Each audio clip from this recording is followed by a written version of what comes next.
অগ্নিকুণ্ড গ্রামে সন্ধ্যা নেমে এসেছে ভারী হয়ে। আকাশটা কোনো অজানা অভিমানে কালো মেঘে ছেয়ে গেছে। কিছুক্ষণের মধ্যেই মরমর করে বৃষ্টি নামল, তার সঙ্গে কান ফাটানো বজ্রপাত, আর দমকা হাওয়ায় গাছগুলো এপার থেকে ওপার তুলছে। গ্রামের ছোট ছোট বাড়ির উপরে খড়কুটার চাল দমকা হাওয়ায় যেন খড়কুটোগুলো উড়ে উড়ে পড়ছে মাটিতে। বৃষ্টির পানিতে তা ভেসে যাচ্ছে। বৈশাখের ঝড় বৃষ্টিতে গ্রাম বাংলা যেন এক অন্য রূপ নেয়। অগ্নিকুণ্ড গ্রাম এখনো আধুনিকতার ছোঁয়া পায়নি। ফাঁকা ফাঁকা বাড়ি, কাঁচা রাস্তা, রাস্তার মোড়ের মাথায় একটি চায়ের দোকান।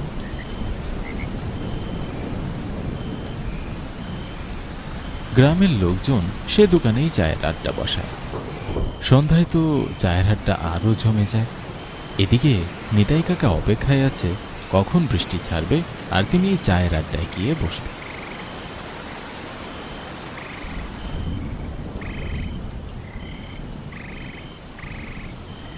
বৃষ্টি একটু থামতে না থামতেই রাস্তায় বের হলেন নিতাই কাকা। ওনার আবার সন্ধ্যায় এক কাপ চা আর বিড়িতে টান না দিলে হয় না। বৃষ্টিটা তেমন একটা ছাড়েনি। ফিরফিরানি বৃষ্টি গাছের পাতায় পড়ে, সেটা আবার ফোঁটা ফোঁটা হয়ে রাস্তায় পড়ে।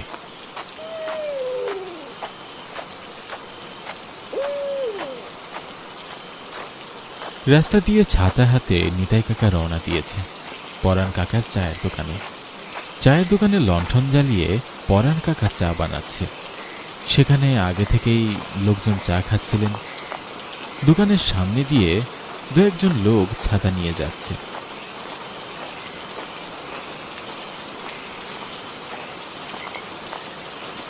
মনে হয় তারা ঝড় বৃষ্টির মধ্যে কোথাও আটকা পড়েছিল। এখন বৃষ্টি একটু ছেক দেওয়ায় কারো হাতে আবার বাজারের ব্যাগ, কেউ আবার সাইকেল নিয়ে যাচ্ছে। নিতাই কাকা চায়ের দোকানের সামনে দাঁড়িয়ে বলে, কি গো পরান্দা, আমার জন্য কি এক কাপ চা হবে? চায়ের টানি তো তোমার দোকানেই চলে আসলাম, দাও দেখিনি এক কাপ চা।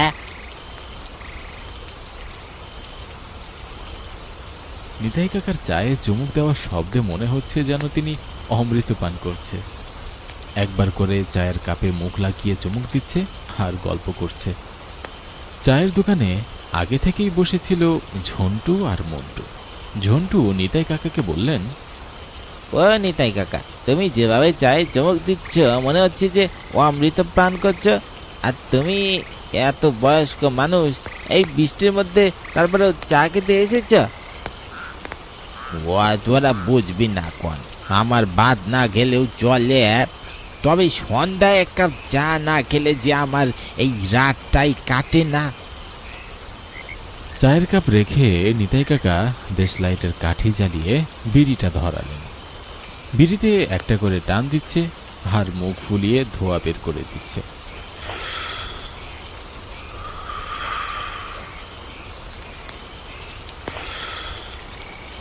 বিড়িতে টান দিতে দিতে সে খেয়াল করলো সন্ধ্যা শেষ হয়ে রাত নেমেছে।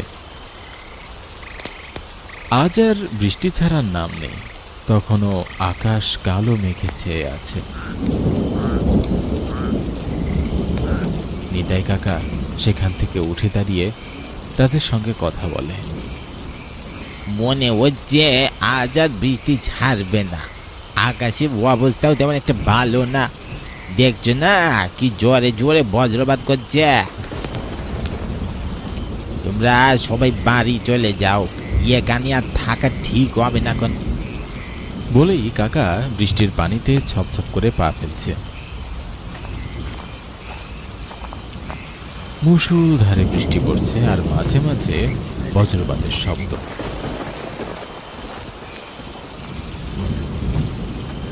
মাঝে মাঝে দমকা হাওয়া এসে কাকার হাতের লণ্ঠন নাড়া দিচ্ছে। দমকা হাওয়ায় লণ্ঠনটা নিভু নিভু করছে। কাকা বৃষ্টির মধ্যে এক মনে হেঁটে চলেছে। এমন সময় রাস্তার পাশে ঝোপের মধ্যে একটি কুঠির দেখা যাচ্ছে। কুঠিরে মিটমিট করে আলোও জ্বলছে, আর সেখান থেকে নরম স্বরে ভেসে আসছে, কানাই, বৃষ্টির মধ্যে কোথায় যাচ্ছিস? এদিকে আয়, মাথায় বাজ পড়বে, তুই মরে যাবি, আমার কুঠিরে আশ্রয় নে। কথা শেষ হতে না হতেই খুব জোরে ঝড় ওঠে আর মুষলধারে বৃষ্টি পড়া শুরু করে, আর জোরে জোরে বাজ পড়ে। কানাই কাকা সেখানে থমকে যায়। পরিস্থিতি সুবিধার না, এটা দেখে সে কুড়ি ঘরের দিকে ছোপ ছোপ করে পা ফেলে, হেঁটে হেঁটে যায়। চারিদিকটা কেমন জানি ঝুপটি মেরে আছে, নির্জন জায়গা, আশেপাশে কোনো ঘর বাড়ি দেখা যাচ্ছে না। চারিপাশটায় গাছপালায় ঘেরা, মাঝে মধ্যে গাছের পাতার মধ্যে থেকে পাখপাখালির পাখা ঝাপটানোর শব্দ পাওয়া যাচ্ছে। সে কুড়ে ঘরের সামনে গিয়ে দেখে দরজাটা খোলা।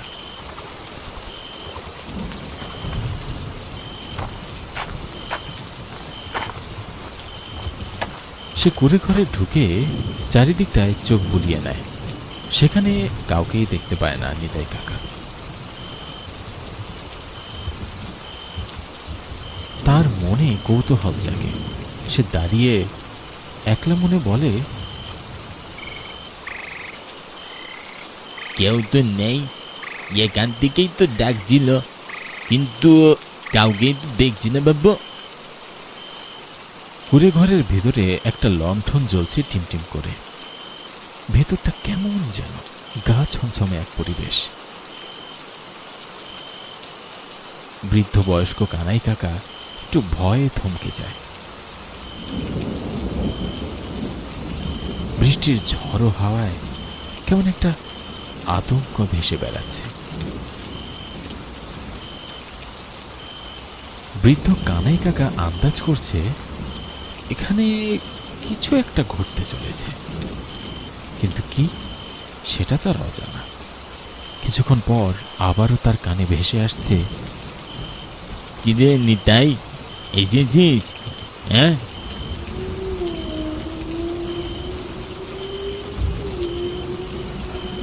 আমি এখানে একাই থাকি রে।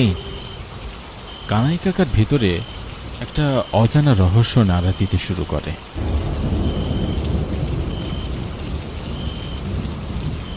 বৃদ্ধ কানাই কাকার মনে অনেক প্রশ্ন জাগে, আর ভেতরটা ভয়ে কেঁপে কেঁপে ওঠে। সময় যাচ্ছে, আর কানাই কাকার বুকের ধকধক শব্দটা বেড়েই চলেছে। এমন সময় কেউ একটা ছায়া মূর্তি অন্ধকারে আবছা দাঁড়িয়ে। কানাই কাকা জোরে একটা দম নিয়ে জিজ্ঞাসা করে, কে রে ওখানে? আমার সাথে তুমি কি ইয়ার কি মারছ? আমাকে ডেকে নিয়ে এসে মজা করছ?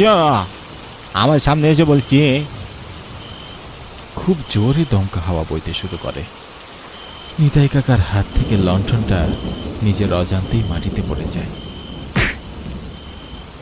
ঘরটা অন্ধকারে ছেয়ে যায়। অন্ধকারের মধ্যে কিছু একটা তার সামনে লাফ দিয়ে পড়ে। নিতাই কাকা সেদিকে তাকাতেই দেখতে পায় একটা ছায়া মূর্তি দাঁড়িয়ে।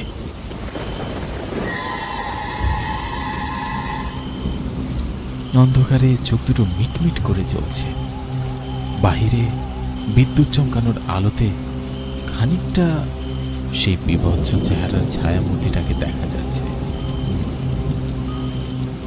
একটা কাঁচা মুরগি হাতে সে বড় বড় দাঁত বের করে কর্মর করে কামড় দিচ্ছে।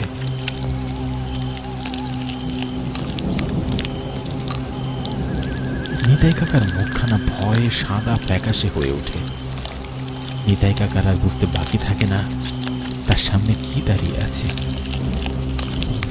নিতাই কাকা সেখান থেকে পালানোর চেষ্টা করে, কিন্তু ছায়ামূর্তিটা তার হাত লম্বা করে তাকে পিছন থেকে ধরে ফেলে। ছেড়ে দাও আমাকে, প্রাণে মেরো না আমাকে। বৃষ্টির রাতে আমি মানুষকে আশ্রয় দেই রে। আমার কাছে যে আশ্রয় নেয় তাকে আমি আমার খাবার বানিয়ে ফেলি। আমাকে ছেড়ে দাও, আমাকে ছেড়ে দাও। আমাকে কেন ডেকে নিয়ে আসলে? আমি বুঝলো মানুষ বাবু। খুব কাকুতি মিনতি করতে থাকে নিতাই কাকা সেই ছায়ামূর্তিটির কাছে, কিন্তু ছায়ামূর্তিটি আর কোনো কথাই শোনে না। ছায়ামূর্তিটির হাত দিয়ে তার মুন্ডুটা মটমট করতে থাকে, পিছনে ঘুরিয়ে দেয়। নিতাই কাকার মুন্ডুটা সামনে থেকে যখন পিছনে ঘুরিয়ে দেয়, তখন তার চোখ দুটো উল্টো হয়ে যায়। তাকে লম্বা হাত দিয়ে বাইরে ফেলে দেয়।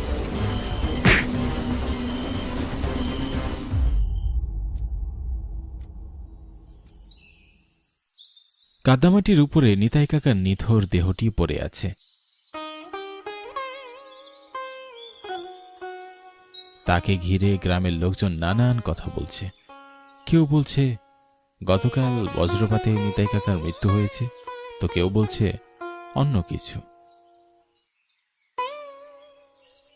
গ্রামের লোকের কাছে কাকার মৃত্যুটা একটা রহস্য। আমার কাছে তো ভালো ঠেকছে না। তোমরা যেটাই কও, আমার মনে হইতাছে কানাইটার মৃত্যু এমনি এমনি হয় নাই। এই জায়গাটা খুব একটা ভালো না। আবার ফিরে এসেছে সেই বৈশাখের আতঙ্ক। তোমরা দেখতেছ না কাকার গাড়টা কেমন মটকানো? এর আগের বৈশাখ মাসে 2টা লাশ পাওয়া গেছে এইখানে। ওই 2টা লাশেরও একই রকম ঘাড় মটকানো ছিল। পরাণ কাকার কথায় গ্রামের সবার মধ্যে একটা আতঙ্ক ছড়িয়ে পড়ে। সবার চোখেই একটা ভয়ের ছাপ ফুটে ওঠে। বারবার বৈশাখ কি নিয়ে আসে সেই গ্রামে, আর প্রাণ দিতে হয় গ্রামের নিরীহ মানুষদের। গ্রামের লোকেরা চায় এটার একটা বিহিত করতে।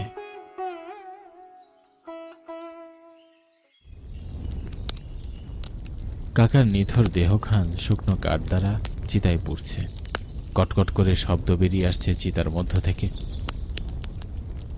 মনে হচ্ছে কাকার শরীর থেকে হাড়গুলো খুলে খুলে পড়ছে, রগগুলো পটপট করে ছিঁড়ে যাচ্ছে। গ্রামের লোকজনরা নীরবে দাঁড়িয়ে দেখছে, আর পরাণ কাকা তখন বলে ওঠে, আজ থেকে সন্ধ্যায় চায়ের আড্ডা আর জমে উঠবে না। নিতাই কাকা গল্পে আর ছন্দে মেতে তুলতেন চায়ের আড্ডা। আজ থেকে সেটা আর হবে না। সব যেন চিতার আগুনের সাথে মিশে গেল। চায়ের আড্ডায় যারা বসে থাকতেন তাদের মুখখানা একেবারে মলিন হয়ে গেছে।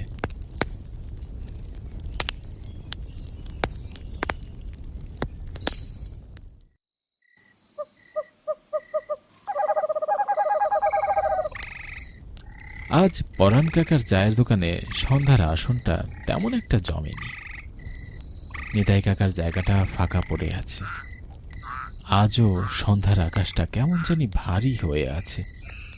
কখন জানি আবার বৃষ্টি নামে। ভবানীশ্বর চ্যাটার্জি এই গ্রামের বয়োজ্যেষ্ঠ। ওনার প্রায় 90 বছর বয়স। এখনো পায়ে হেঁটে চলাফেরা করেন। শরীরের চামড়াগুলো কুকড়িয়ে এসেছে। তারপরও উনি কোনো কাজে অলসতা করেন না। নিজের কাজ নিজেই করতে পছন্দ করেন। সে কোনো একটা কাজে শহরে গিয়েছিলেন, সেখান থেকে ফিরছিলেন কাঁধে একখানা ব্যাগ নিয়ে। তার পরনে এক ফতুয়া আর ধুতি, পায়ে এক জোড়া চটি। চটির চটচট শব্দ করে হেঁটে হেঁটে এসে চায়ের দোকানে বসলেন সে, যেখানে নিতাই কাকা বসতেন।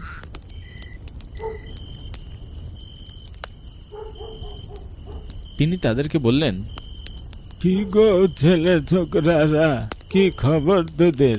দেখছিস না আকাশে কালো মেঘে ছড়িয়ে পড়েছে, তারপর তোরা চায়ের দোকানে কি করছিস?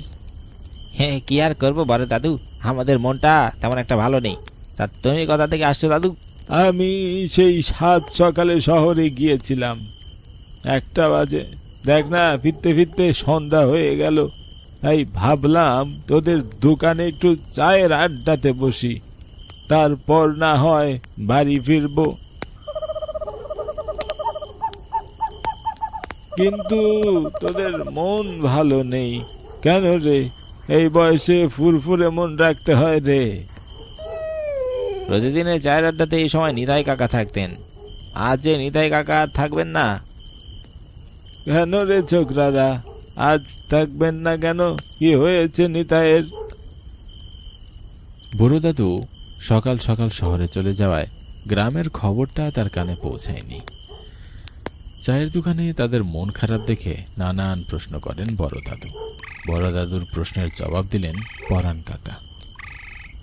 ও বড় দাদু, তোমার মনে আছে ওই বট গাছের নিচটাতে বৈশাখ মাস এসে পরপর 2টি লাশ পাওয়া গেল?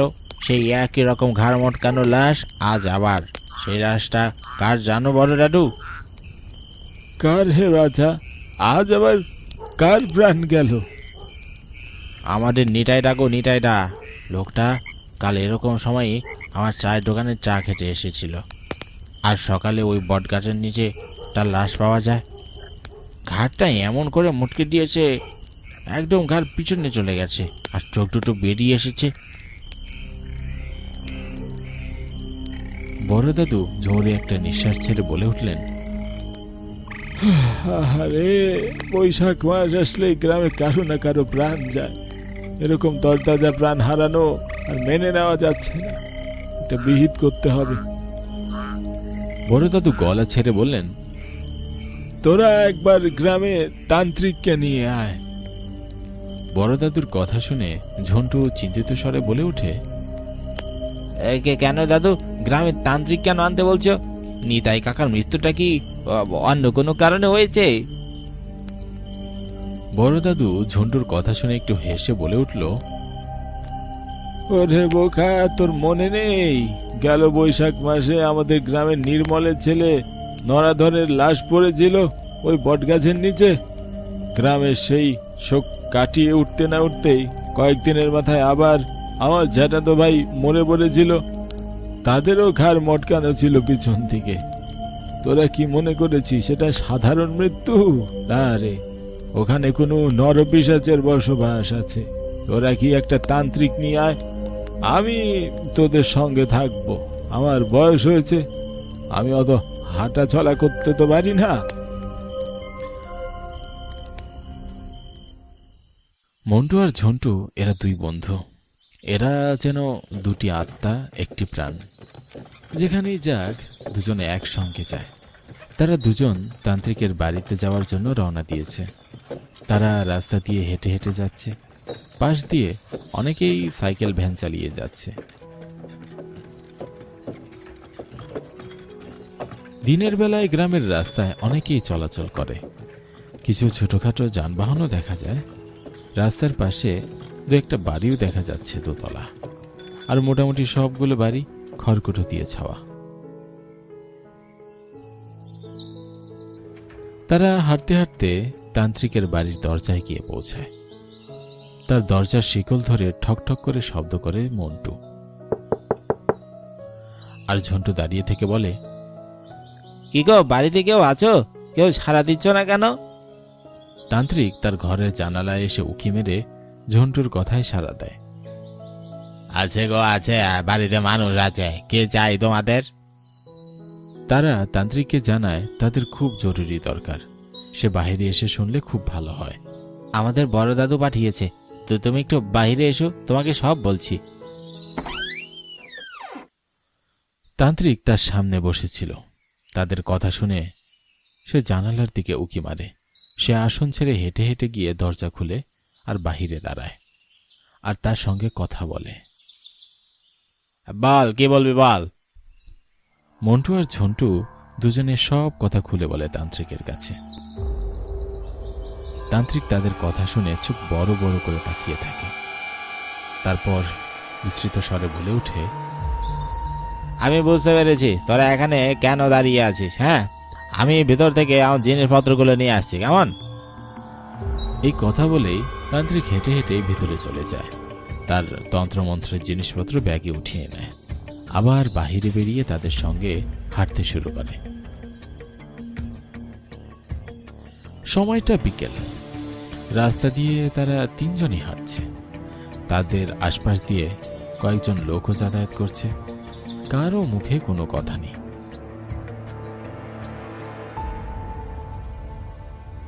দেখো তো তান্ত্রিক মশাই, তোমার মন্ত্র দিয়ে এখানে কি আছে যার কারণে গ্রামের লোকেরা অকালে প্রাণ হারাচ্ছে? বড় দাদুর কথা শুনে তান্ত্রিক বিড়বিড় করে মন্ত্র পড়তে শুরু করে। কিছুক্ষণের মধ্যেই তার সামনে এক বিভৎস ঝলসে যাওয়া চেহারা ছায়ামূর্তি এসে তার সামনে দাঁড়ায়। ছায়ামূর্তিটি তান্ত্রিকের সামনে দাঁড়িয়ে বলতে থাকে, কিরে তান্ত্রিক, তুই আমাকে এখানে তাড়াতে এসেছিস? এই গ্রামের একটি মানুষকে আমি বাঁচিয়ে রাখবো না, সবাইকে মেরে ফেলবো। সে গ্রাম ছাড়তে না চাওয়ায় তান্ত্রিক তার কাছে জানতে চায়, তুই এই গ্রাম ছাড়বি না কেন? মানে গ্রামের নিরীহ মানুষগুলোকে কেন মারছিস? গ্রামের মানুষ তোর কি ক্ষতি করেছে? আর আমি তোকে ভালো ভালো বলছি, এখান থেকে চলে যা। না না, এই গ্রাম ছেড়ে কোথাও যাব না। আমি এই গ্রামের স্বার্থপর মানুষগুলোকে মেরে তারপরে এখান থেকে যাব। কি করেছে এই গ্রামের মানুষ তোর সাথে? শুনবি কি করেছে? শুন তাহলে। আমি শহর থেকে গ্রামে এসেছিলাম, এই রাস্তা দিয়েই যাচ্ছিলাম। বৈশাখ মাস, হঠাৎ করে খুব বৃষ্টি শুরু হয়। খানিক পর পর বজ্রপাত পড়ছে। আমি 2-3 জনের দরজায় কড়া নাড়ি আশ্রয়ের জন্যে, কেউ আমাকে আশ্রয় দেয় না। আমি এসেই এই বট গাছের নিচে আশ্রয় নেই। তখনই এই বট গাছের উপর বাজ পড়ে, সেই বজ্রপাতে আমি ঝলসে পড়ে যাই এখানে। আমি এই স্বাস্থ্যপর লোকদের না মেরে কোথাও যাবো না। তান্ত্রিক, তোকে বলে রাখছি, ভালো ভালো চলে যা বলছি। তখন তান্ত্রিক তার ব্যাগ থেকে একটি মাথার খুলি বের করে আর মন্ত্র পাঠ করতে শুরু করে। মন্ত্র পড়তেই মাথার খুলিতে যেন একটা লাল আলো জ্বলে ওঠে। সেই আলো সেই ছায়ামূর্তির উপরে লাগে। ছায়ামূর্তিটি সেখান থেকে ছটফট করতে করতে মিলিয়ে যেতে লাগে আর বলতে থাকে, আমি আবার ফিরে আসবো এই গ্রামে। তান্ত্রিক, তুই আজকে ভালো করলি না, আমি আবার ফিরে আসবো।